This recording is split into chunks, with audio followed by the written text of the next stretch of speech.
Will couldn't explain his own nervousness as he stepped out the back door across his simple lawn.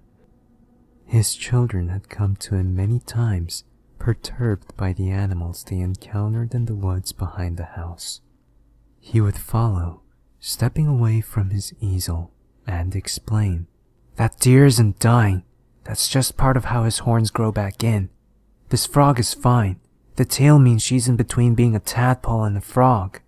Each explanation had satisfied him, and he had been able to return to work, letting them play in the yard where he could keep an eye on them. But he'd never heard a note of terror like this in their voices. Worry, yes. Curiosity, yes. But Yvette shook so hard he couldn't keep his arms around her, and barely spoke in a whisper as tears streamed down her cheek.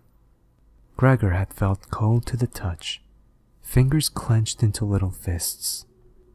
Will had gone out to see this devil bird that had terrified him, feeling a little foolish for being afraid in the daylight.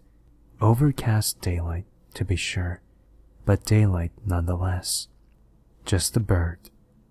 He could see the tree they had said it was perching on from here, a tall giant with a leafless crown.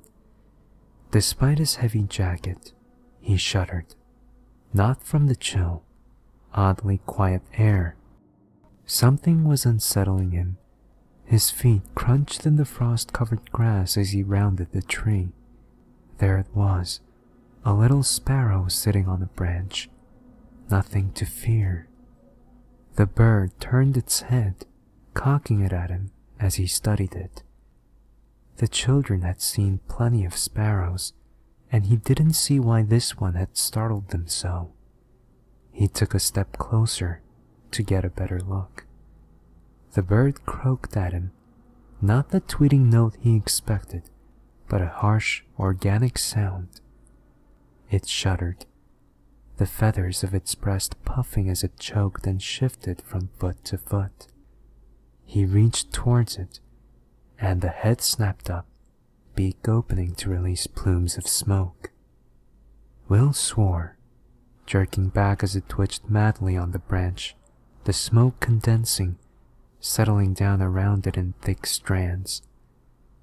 Its dark eyes seemed to fog over from within, covered in gray and red. He felt his gorge rising as the bird's beak began to rip, mandibles opening impossibly wide to reveal something deep and dark. Inside, he could see glittering eyes, and the first of 8 legs starting to poke out of the newly torn hole in the world.